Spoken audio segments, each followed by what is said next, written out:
Teman-teman rakyat Sabah, dengar ini baik-baik. Mungkin ini makan masa sedikit panjang dan kita ada part yang kedua nanti.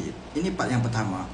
Kita akan bagi dan terangkan kepada rakyat Sabahan, dan saya mohon supaya rakyat Sabahan tolong share, repost dan juga viralkan video kali ini. Sedang direncanakan oleh GRS satu The Grand Master Plan, iaitu hidden agenda yang mereka sedang rencanakan di bumi Sabah untuk pilihan raya negeri yang ke-17. Mungkin kamu tidak percaya dengan perencanaan mereka, kamu tidak percaya mungkin dengan The Grand Master yang mereka sedang plan untuk mendapatkan kuasa balik. Nah, saya nak buktikan ataupun saya nak nyatakan begini. Mungkin pada masa nanti pengumuman calon-calon, kamu akan terfikir balik. Kamu akan recall balik apa yang saya katakan pada kali ini. Baik, tanpa membuang masa, begini cerita dia. Baru-baru ini, Pandikar Amin Mulia, Presiden USNO telah ditemu ramah oleh seorang wartawan, wartawan daripada TheVibes.com.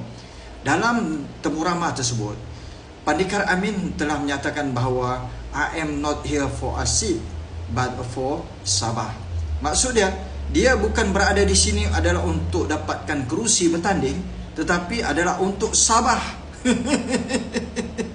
Hebat. Kalau kita dengar, memang nampak hebat. Tapi realitinya, ada udang di sebalik mi ataupun ada agenda tertentu, hidden agenda yang sedang mereka rencanakan dalam kepala-kepala yang di peringkat atas. Yang pertama, kita kononnya dikejutkan baru-baru ini di atas beberapa isu pergaduhan, tidak rasa puas hati di kalangan anggota parti dalam GRS. Pandikar Amin ataupun USNO diajak dibuka pintu untuk keluar kalau tidak bersetuju dengan gabungan PGRS ataupun GRS lah. Kemudian dibela oleh SAPP Yong Teck Lee. Semua yang saya katakan, apa yang berlaku ini adalah dalam The Grand Master Plan yang sedang mereka rencanakan di bumi Sabah untuk mendapatkan kuasa semula. Now, statement daripada Pandikar Amin Mulia ini, kita nak bertanya begini.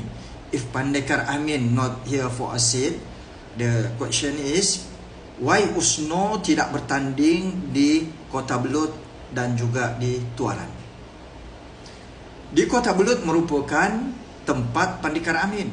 Dun Tempasuk merupakan tempat keluarga besar Pandikar Amin. Dan Dun Tempasuk juga pada pilihan raya yang lepas, Pandikar Amin telah bertanding, hanya kalah sedikit sahaja kepada calon yang menang. Kalaulah Pandikar Amin ini tidak bertanding pada pilihan raya kali ini di Dun Tempasuk ataupun di Kota Belud, kemana dia nak pergi? Inilah yang kita nak bongkar hidden agenda mereka untuk dapatkan kuasa. Sekarang akan terbalikkan kenyataan awal Pandikar Amin kepada kenyataan sebaliknya. Dan ini kontradik sangat dengan apa yang Pandikar Amin katakan, I am not here for a seat, but for Sabah. Kalau bukan untuk kerusi, hanya untuk Sabah, it is because USNO ni dia tidak boleh menang di Kota Belud, kan? Kalau tidak boleh menang di Kota Belud, dan kontradiklah dengan apa kenyataan dia sebelum ini. Dia kata dia tidak fikir tentang kerusi tetapi untuk Sabah. Kalau kamu tidak fikir tentang kerusi, means kamu boleh bertanding di mana-mana. Di Tempasuk itu, di Kota Belud, hatta nanti di Tuaran itu sendiri. Ada perundingan-perundingankah di antara Haji Ji dengan Pandikar Amin untuk tidak bertanding nanti di Tuaran, kawasan-kawasan PGRS? Dan yang kedua, adakah rundingan yang mengarahkan Pandikar Amin ini bertanding ataupun USNO bertanding di pantai timur Sabah, dan SAPP akan bertanding di kawasan-kawasan majoriti pengundi-pengundi daripada kaum Cina? Inilah Grand Master Plan yang sedang mereka rencanakan sebenarnya untuk menaikkan kembali lambang ataupun jenama GRS 2.0. Ini sama juga situasinya apabila berlaku di peringkat persekutuan di peringkat melayah. Part yang pertama ini saya akan sambung pada part yang kedua nanti.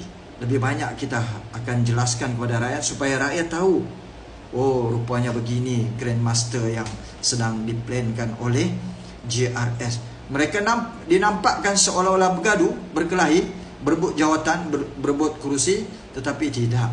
Ini adalah untuk tujuannya meletakkan USNO, meletakkan parti-parti lain ini tidak bertanding di kawasan PJRS dan bertanding di kawasan-kawasan Pakatan Harapan dan Warisan, terutama di pantai timur, untuk pecah belah undi su. Mereka nak pecah belah undi saja.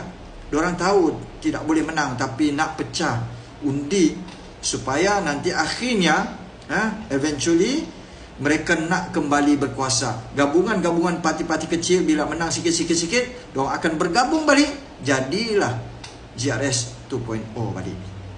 Anda kena berhati-hati dengan the Grand Master Plan yang sedang direncanakan oleh kepala diorang di atas.